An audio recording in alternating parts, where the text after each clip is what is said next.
Good morning, everybody. Hardcore is going on right now, and that is the absolute best time to log into Lamania and test out some changes on the test server. Now, I know a lot of people don't want to have to log in and test out the changes on the server. That's okay. That's why I'm here to test it out and tell you what the heck is going on. So last time we took a look at this, there were some bow changes that showed up, as well as a bunch of other changes. However, there's a few new ones that really need to get investigated as well, as not only is there going to be bow changes coming with this patch, but possibly some even bigger ones that might have larger impacts. So to quickly touch base, other than a lot of just general bug fixes, there are some things that you might want to know right now in case this might affect your play patterns in the future. For starters, in the new raid, the Dryad and the Demigod, there are special chances for a Fey Twisted chest to drop. Now, this Fey Twisted chest contains a whole bunch of extra loot, and a lot of people have been farming and grinding to try to get one of these chests since they're really rare. I've looted 40, and I've only seen 2 Fey Twisted chests. You're not even guaranteed to get an item like a regular Fey Twisted chest, so you got to be really careful. As a result, it's sometimes hard to know exactly what type of items you're going to get. However, it has been announced that the items from the Fey Twisted chest will be available for 2,500 runes. So while it is twice the cost of a regular item, it's not too bad.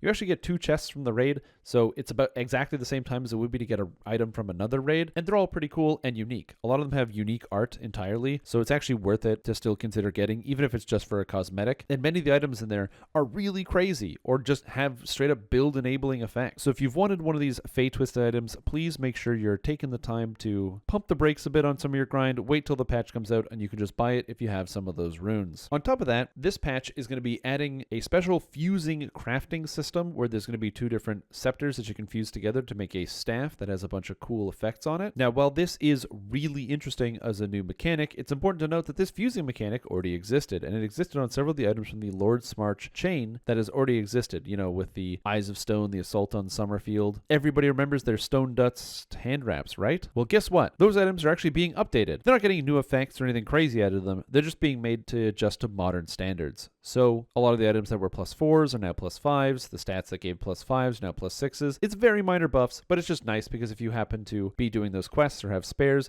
you can fuse them and get special increased powers on your items. Granted, this does not affect old items, so if you don't have the new versions, you have to go get them. But a lot of people run these quests. They're pretty common, and honestly, it's a pretty good quest chain. So if you don't have them, it's something to think about doing. Now, bows. Let's take a look at bows. So the basic gist of the additional changes, a lot of people were complaining that while, sure, maybe the damage does do better in general, it still doesn't feel as bursty. On top of that, there's a bit too much of a hunch. And a lot of people are upset because reducing the critical threat range on some of people's favorite bows and then giving it back to them in epics doesn't feel that great. Sandstone Games heard those comments and they said, alright, let's make some changes. So now Many Shot, instead of being an attack that shoots 3 times, is going to be an attack that shoots 3 times with 3 charges, meaning that you can now use it all right away, or you can save your Many Shots and just shoot every once in a while. This gives you a really cool playstyle where you can just actually choose, do I want to try to burst this guy down, or do I want to use my Many Shots sparingly as I'm going around? Because you have a charge system, it gives you this option, which is actually really cool. I love when you have these little dynamic ways as to how to think about stuff.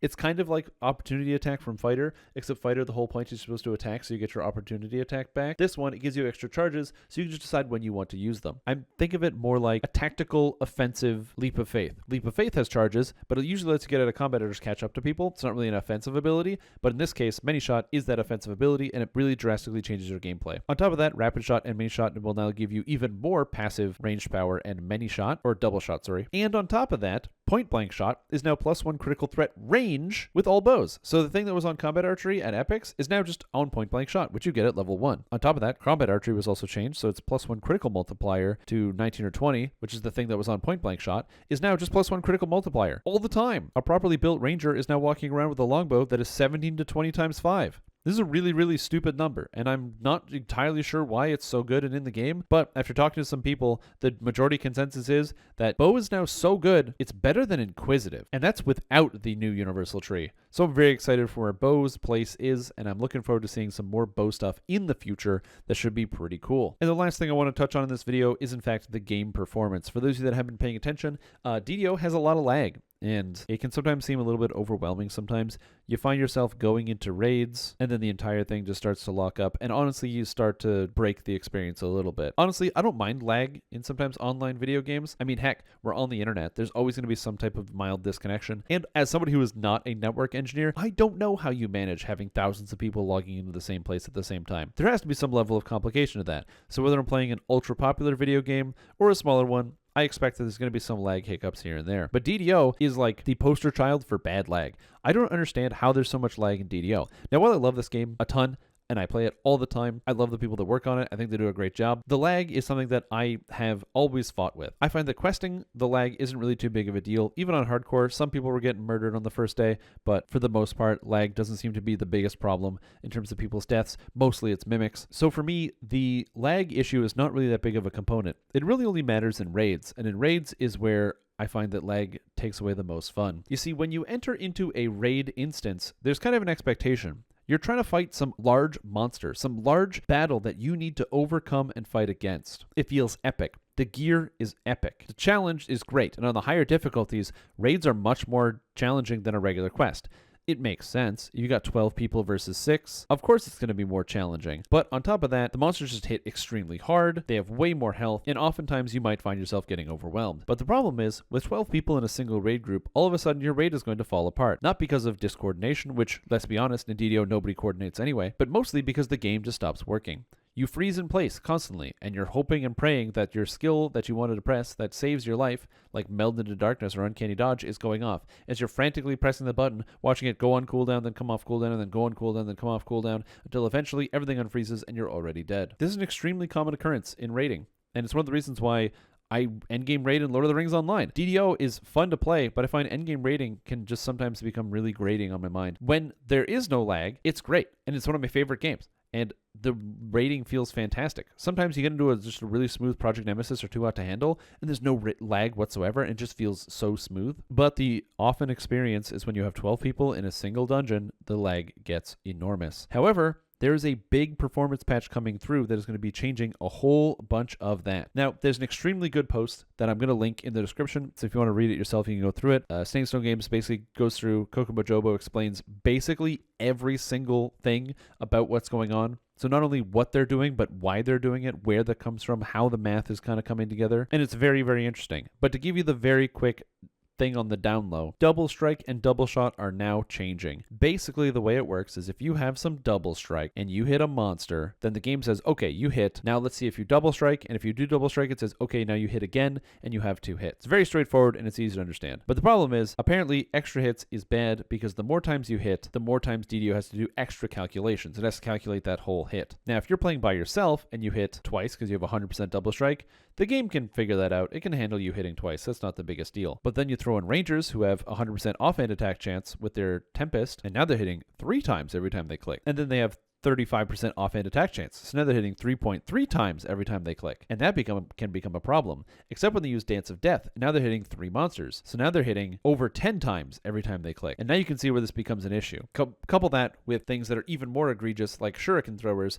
who can do over 9 shurikens every single time they click. All of a sudden, the game has to calculate a whole lot. So the way that they solve this problem is instead of adding more attacks, they're just making it so that double strike and double shot just doubles the damage. So if you have double strike, then there's going to be a little icon with some swords that's going to come up, and it's just going to double all your numbers. So if you did 600 damage, congratulations, now you did 1200 damage. If you added, 4d6s of fire damage, congratulations, now you're adding 8d6s of fire damage. It just doubles all of the damage that comes along your attack, and it cleans it up. So instead of having 2 hits, you just have 1 hit that's a little bit bigger. Now, because of this, if you're any type of mathematician, you'll know that reducing the number of attacks just means that now you have more variance in your actual expected outcomes of what's going to happen. So for example, if you attack 10 times and you have 100% double strike, that's actually 20 hits.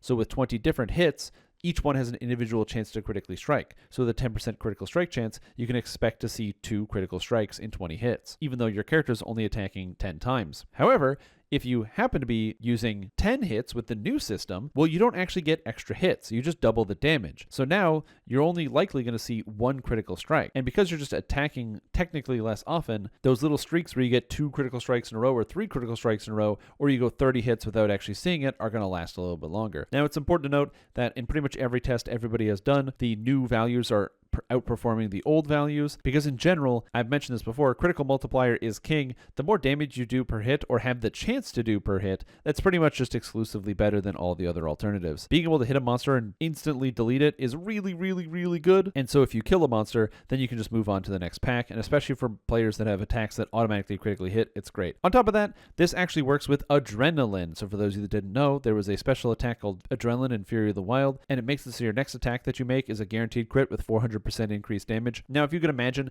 I'm using my ×5 longbow, and I get this plus 400% increased damage. That's actually like I'm using a 20 times longbow because I guaranteed crit. That's way too much damage. Doing 20 times damage is way too much. That's okay, because it only does it on your next hit.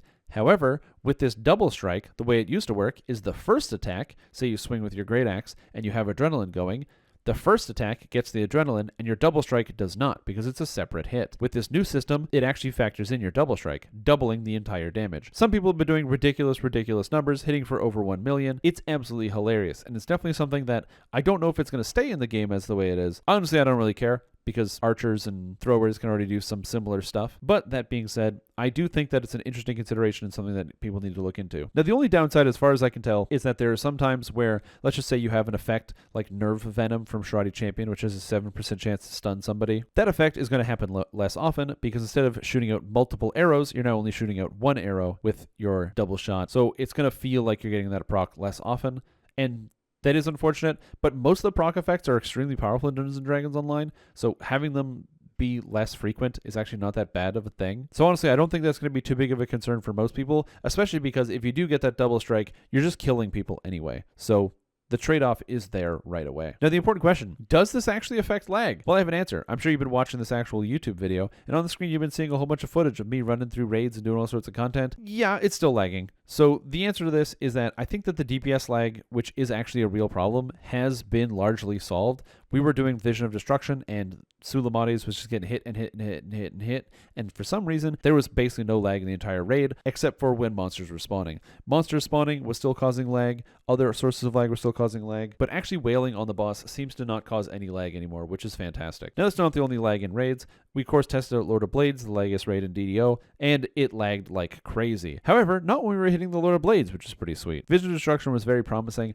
because when the Orthons dropped down, there was a little bit of lag when they first got down, but then the second they were down there, they were just doing stuff, and people were just beating the crap out of them with no lag whatsoever. I'm excited because I think these changes are very, very positive, and the only negative I can see is maybe some classes are doing too much damage, but at the end of the day, it's pretty much a buff for everybody. There's a bunch of things I skipped over, like what happens to offhand double strike. Can you still offhand double strike? The answer is no. You just use half of your double strike, which is a crazy buff. So I encourage you to go check out the link just below if you are interested. But let's just say bows are going to be real good, and double strike is going to be real good. So look forward to seeing these changes, and hopefully you like them too.